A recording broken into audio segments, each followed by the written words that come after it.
One of the things I've really enjoyed about the Boruto franchise is getting a little sneak peek at how life has treated the ninja that we grew up with over the course of the 72 volumes of the Naruto franchise. In particular, seeing how the Uzumaki family household has grown during the marriage of Naruto and Hinata.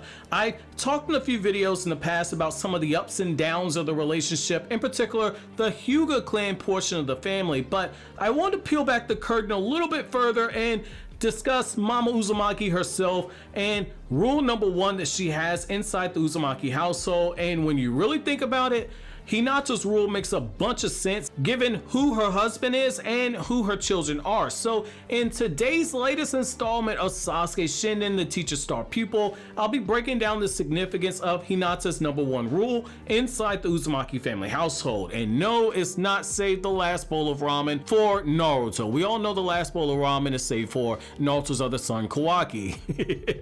Now, like stated before, the information comes to us from the Naruto light novel, Sasuke Shinden, the teacher star pupil, which is set in the Boruto era. Now, it's in the scene that several things have already taken place. You have a very frustrated Boruto having returned back home from his training with Sasuke. Boruto is frustrated because of the extremely complex jutsu that Sasuke attempted to teach. Boruto and Team 7 was way too advanced for the team of young prodigies to master in one day. Who would have thought you can't master a jutsu in one day? This is stuff that the Boruto anime really should adapt in my opinion. But with that being said though, Boruto even goes as far as to state that he should be able to master this jutsu since he says himself that he's the one who killed Momoshiki, which is definitely something that if Naruto would have heard, it would have made Naruto smile, since giving Boruto the chakra boost needed to kill Momoshiki was the exact same thing that Naruto did in the hopes of wanting his son to embrace training more without taking shortcuts, because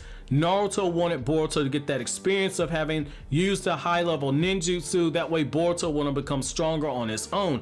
Now it's here that we learn number one rule of the Uzumaki family household, and the moment is sure to bring up some rather questionable quotes and memes from some of you guys down in the comment section who have a darker and more crude sense of humor like myself. Now, with the scene being set, let's dive into the passage at hand, and after reading it to you, I'll come back to you guys my thoughts, and it's here I'm going to begin quoting. Even after he got home, all he could think about was the dice training with Sasuke. Sitting in the bath, he remembered the day's practice and spread out his hands beneath the water. The droplets falling from the wet ceiling broke onto the surface of his palms. Just a tiny drop could cause a ripple in the water's surface. Maybe it wasn't impossible to get the sugar cube with chakra without crushing it. I can't be psyched out now, Boruto said as he shook his head, reprimanding himself. He'd only started practicing. It was too early for him to get out. After all, he was Sasuke Uchiha's student. He held his wet hands out in front of him. I've got to find a way to be gentle enough to not actually break the sugar cubes. He'd only intended to do some visualization training, but he carelessly began to knead his chakra for real, and the water in the tub began to swirl in a water-style vortex. Boruto! His mother, Hinata, popped her head into the bathroom immediately. You can't go molding chakra in here, you'll break the tub. Don't peep in here, Mom, I'm naked. You should stop using the Byakugan in the house. Boruto shouted at his mother. Hinata giggled. I didn't mean to, I just felt the presence of chakra here.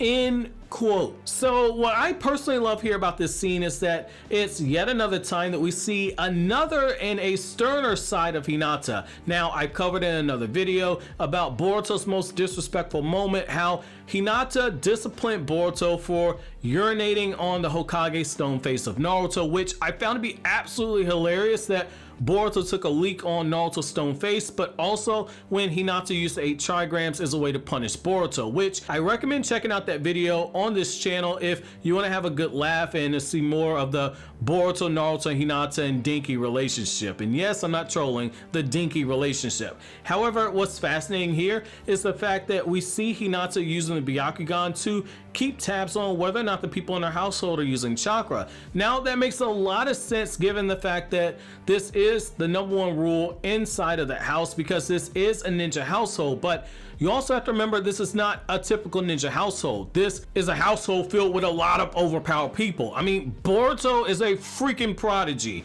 His younger sister is liable to whip out the Byakugan whenever she's in an emotional state. Henceforth, Boruto does not touch her Barbie dolls, and he does not touch her teddy bears or anything like that. And Hinata's husband could destroy an entire planet if he got a little carried away in the bedrooms. And I don't say that lightly or to throw a crude joke at Hinata or something like that. That's not where I'm going with this, but you have to remember that for a ninja like this, they have to remember to keep their strength in check. Look at what happened when we saw Sakura get pissed off at Sarada and how she destroyed her house down to the actual foundation with the single punch. When you really think about it, Hinata's rule makes a lot of sense. Be in control of your power, don't use chakra for any type of a reason. Now, I personally found it very funny how Boruto has to get onto his mom to not peep in on him while he's in the bathtub soaking in water. It's the small moments like this that really make you appreciate everything that Naruto's gone through in order to get to a point where he has a literal family to take care of. The boy who had nobody to come home to now has a wife waiting for him at home and 2 children who love him like everything else, and 2 small children who absolutely love and adore him.